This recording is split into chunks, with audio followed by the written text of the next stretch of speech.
Hello and welcome to the latest in the Earn, Learn, Thrive LinkedIn Lives.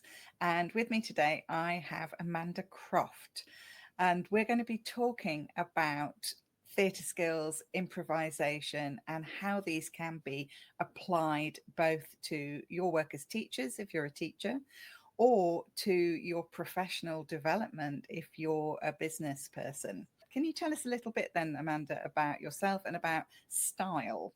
Okay, so STYLE stands for Storytelling, Theatre Skills and Improvisation in Language Education. And obviously there is another word, style, which is spelled S-T-Y-L-E.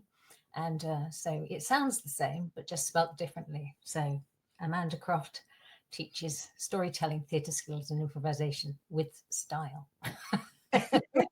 Exactly. I love that. So in terms of my background, I trained as an actress. I did a drama degree at university. I did acting training. I worked in a community theatre company, and I toured with lots of plays around Europe.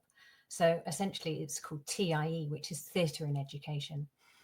And I took to primary schools, secondary schools, plays in English for German school children.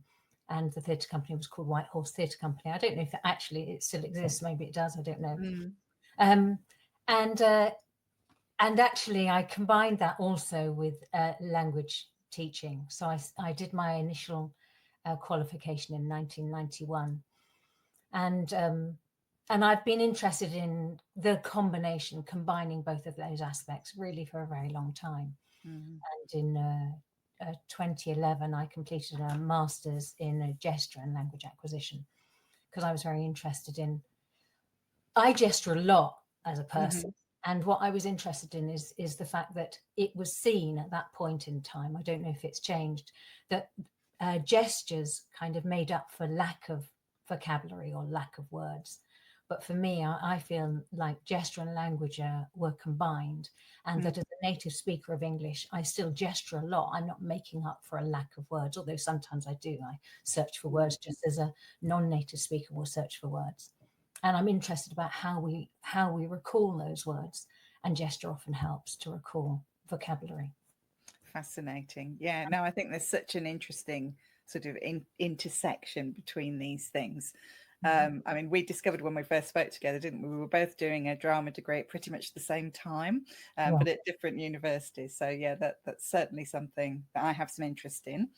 So, okay, so Amanda, we said in this session that we're going to focus specifically on storytelling, which in itself is like such a big subject. So why do you think storytelling is such a powerful tool in helping people to overcome their inhibitions about speaking English? So I think that what storytelling does is that we all love talking about ourselves, essentially, don't we? So hopefully we like sharing stories. And I think the minute you want to tell a story about something that happened to you is the minute you become very interested in your own personal journey, your own personal story.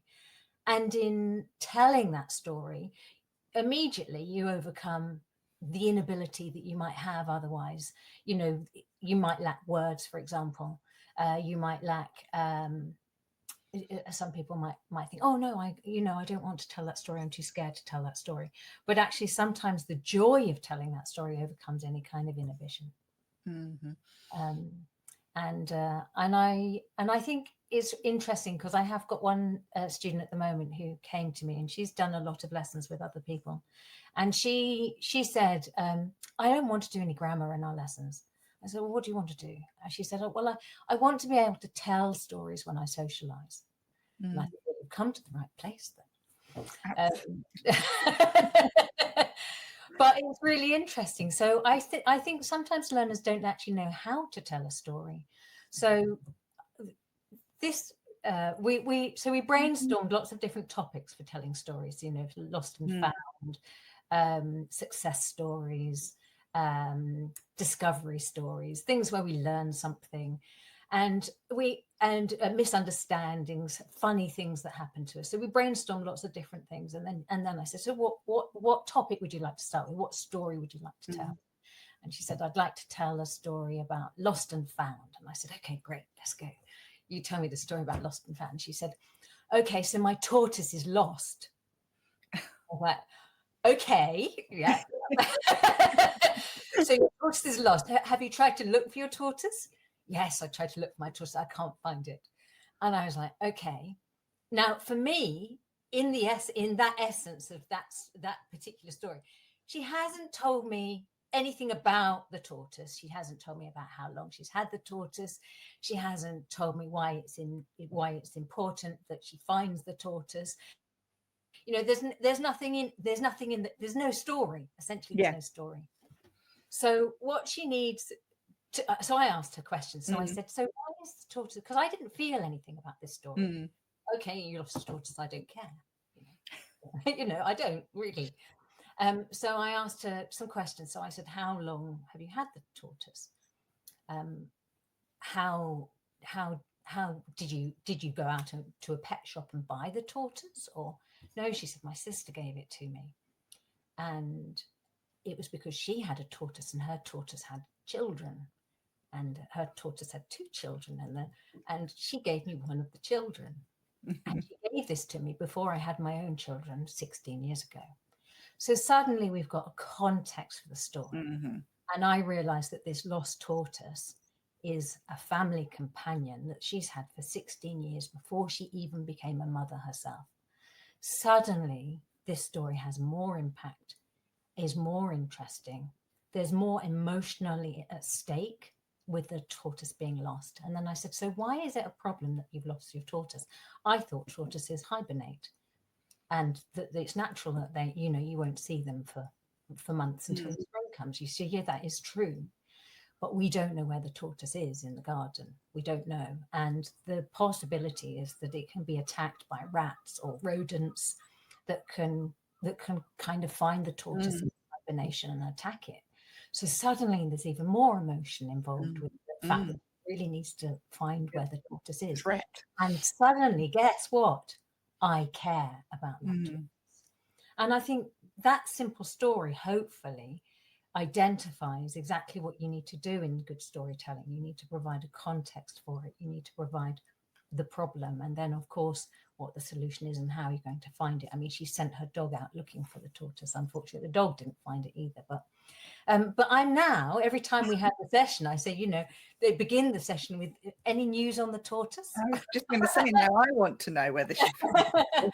So hopefully we, you know, in the spring she'll be able to report back that, you know, she is, you know, that the tortoise is being found and has come back into the garden, is alive, and it's, you know, it's absolutely fine. Anybody out there with any success stories around tortoises, please let me know. But I mean, like, yeah, I love the story, although I really want to know the end. But I was thinking, you know, you're absolutely right, though. It was quite perceptive of that learner to recognize that that's actually what she needs, because socially we do that all the time, don't we? We tell stories, and we probably all have like a kind of store of good stories that we tell people when we're, you know, getting to know them and that kind of thing. And we tell those stories again and again. And every time we tell them, they get a little bit better, or maybe I just think that, but, you know, but they get more polished, you know, and we get better at delivering the punchline or whatever. Yeah, exactly. But we don't do that in another language. So, you know, that's a really big step, because you can't just translate it, really. It needs to. And I think it's absolutely true. And I think that, you know, she wanted, so she's a very personable person. So she's a French speaker, and in French she likes to tell stories. She's a raconteur. You can just tell that that's who she is in French, you know. And she's very sociable. She's a people person, and she wants to be able to do exactly the same in English. Yeah. So what I can do is I can help provide that for her, so that she can then tell stories to people she meets when she travels. She can tell stories when she has a visitor from another country come to her company. And I think it's an essential skill. I think it's a networking skill. You know, when you meet somebody for the first time, they want to know about you know, your story, where you've come from, why you do the job that you do, you know, and what's led you to this point. Why are you at the conference? How did you get here? How was the journey? You know, Mm. all of that is just kind of, you know, where are you staying? What's the hotel like? Would you recommend it? And Mm. in all of those questions, there are answers Stories. and stories. Mm. Mhm. No, it's absolutely true. And of course, even in more, you know, when we're talking about sort of social, not just friends, but also like business socializing, but Mhm. also things I'm guessing, you know, like giving a presentation, for example, would Mhm. very much be about getting, you know, getting people's attention and holding it through a Absolutely. story. Exactly. And I think, you know, one of the, I think lots of keynote speakers speak about the fact that if you start a presentation with a story, you've got your audience in the palm of your hand, actually. And Yeah. that, and it's really useful because people identify with that story. That's why you build connection with it, because a story that you tell, they might not connect with the whole story, but they'll connect with aspects of it. Mm. And and I think that's, I think everybody, you tell a story and everyone will come at it from a different angle slightly. You know, I Mm. don't know if there's anybody in the audience today who's thinking about tortoises and the fact that they have one or don't have one, would like to have one. You know, it's really Mm. interesting, I think. And an audience will see something different in the story. Mm. Just like Well, just like a piece of art, I think. mm. And it's also, you know, a way of keeping people engaged, isn't it? Because, you know, just to use your tortoise story, we probably all now want to know what happens to that tortoise, you know. So if you begin your presentation with a story and you have a cliffhanger and you Mm, don't resolve that until the end, you're going to keep people's attention. absolutely. Exactly. So, Yeah. Mm, do you have any sort of other specific tips then, if you're working like with business people on, as we're talking about it, you know, on things like presentations, yeah. any specific tips that you give people or work that you do with people Yes. around that? So I think there are lots of things that are important. So the story arc, Mm-hmm. setting the context, what the problem is, and the solution. So you need a clear story arc. You don't want to come in with the end at the beginning. So you need clear beginning, middle, and end. Um, and I also think that it's really important to factor in detail, emotion, and narrative, furthering the narrative. Mm-hmm. I mean, I in a way, I use this. I don't know what you call it, but it's end, basically END, Yeah. emotion, narrative, and detail. Um, a story is going to be believed if it has detail, if you can be specific about times, places. Mm-hmm. Mm-hmm. And that makes somebody listening to it trust the story. So the detail that you can add to it.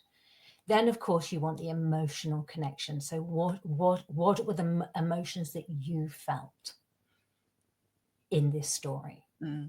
So, if you are unable to tell the listener what you felt about it, they won't connect. So, you need emotion. And Mm-hmm. then finally, you need devices that forward the story. And then guess what happened? And you'll never guess what happened. They're kind of phrases that Yeah. will help keep the audience listening. Mm-hmm. And they do say, I mean, I can't remember who said it, but it's something like every time you tell a story, people are going to remember 100% of the detail of that story. And that's why it's so important that it's a good story that works with those three things: Mm-hmm. emotion, furthering the narrative, and also the detail of the story. Yeah, I've just seen Ollie has just summed that up in the comments. Yeah, absolutely.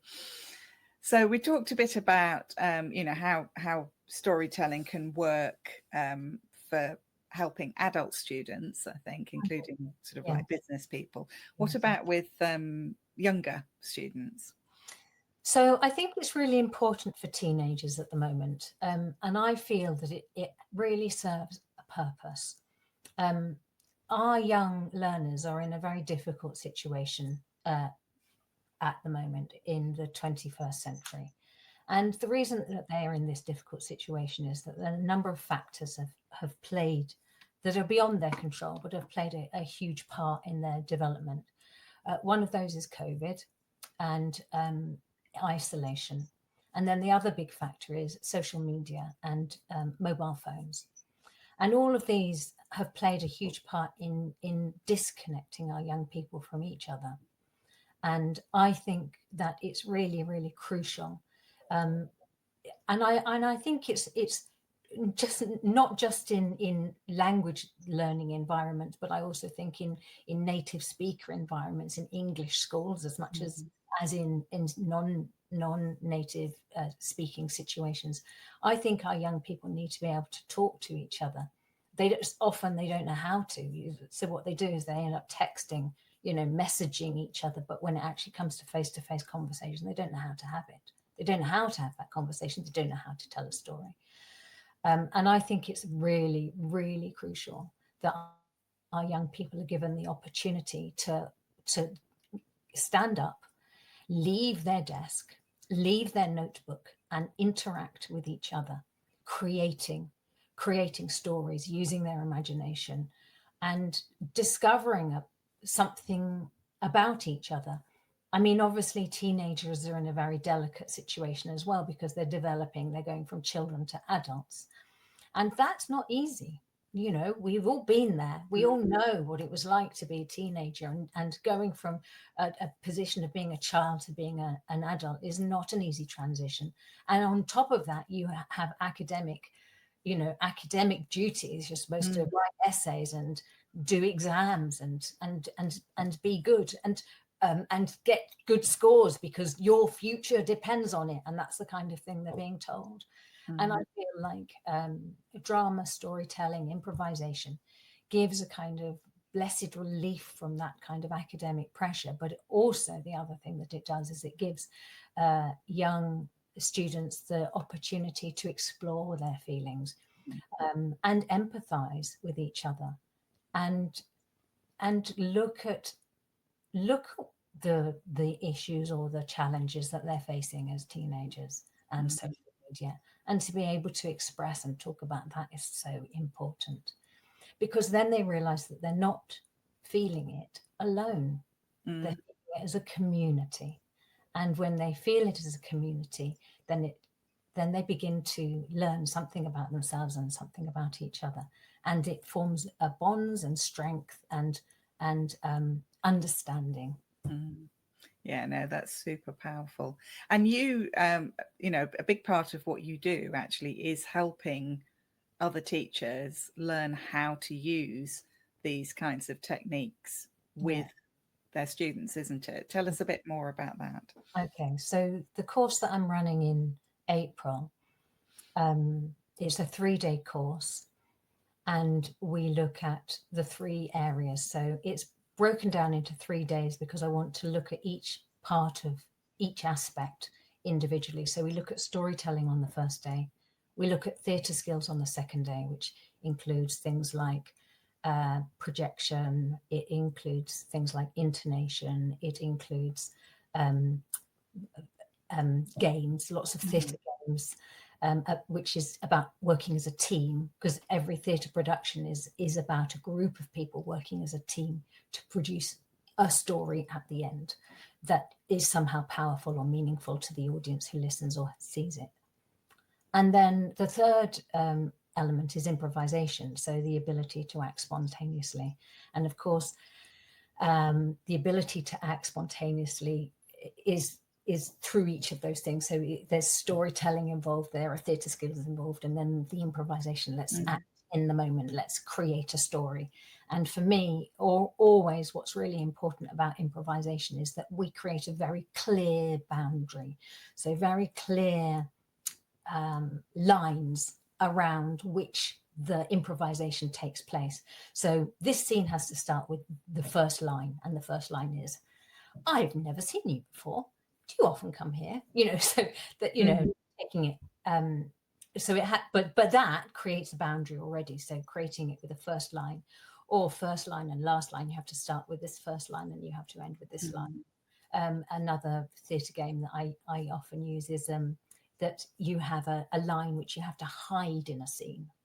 So you go away and work on the scene in order to prevent your viewers from knowing which line it was that you were given. Mm-hmm. So that's a really good game, actually, because what it means is that you have to say the line as if it wasn't Anything special. a line of Yeah. text. Exactly. Yeah. And to hide that in a scene is quite good. But then, that's just a few things. But I'm guessing that, the purpose of having those boundaries is about giving people sort of freedom, if you like, in a way, because if you don't have to make all the decisions about what you're going to do, if you're having to follow that particular structure, that actually then frees you up Absolutely. to be more creative. It gives you a frame. Basically, it's a Yeah. frame within which to operate. Which I think is a great thing. I mean, going back to teenagers, I think that's a great thing for teenagers because, they want freedom, but they also can't handle too much in my experience, so it kind of gives them that balance. Yeah, exactly. So as a teacher wanting to take in a kind of improvisation activity, it's no good saying, oh, well, improvisation is all about freedom and improvisation is all about spontaneous. Okay, guys, I want you all just to make a scene for me, which you're going to show me. And then they've got nothing, they've got nothing to Hold on to. for ideas to there's nothing. But if you take something in around which they're going, today we're going to talk about bullying, for example. That's a teenage topic, and then you give it a really clear boundary, and it might be, I want you as a group to talk about a story amongst yourself that you're happy to share, and then to get them to start acting out. And we haven't really mentioned it, but the other thing that I think is really important is that stories can also they sometimes have a particular ending. Okay, that ending can be a difficult ending.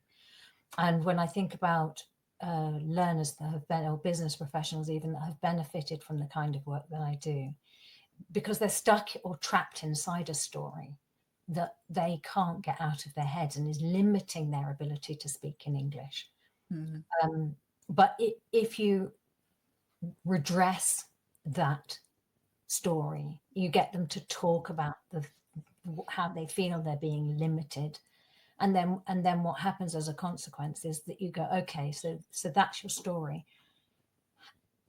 How would you have liked it to be? What would you have liked the teacher to have said to you?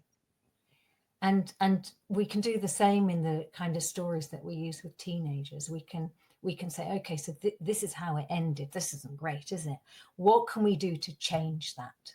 Let's play it again and look at the decisions that are made during the course of that story, and look at a different decision.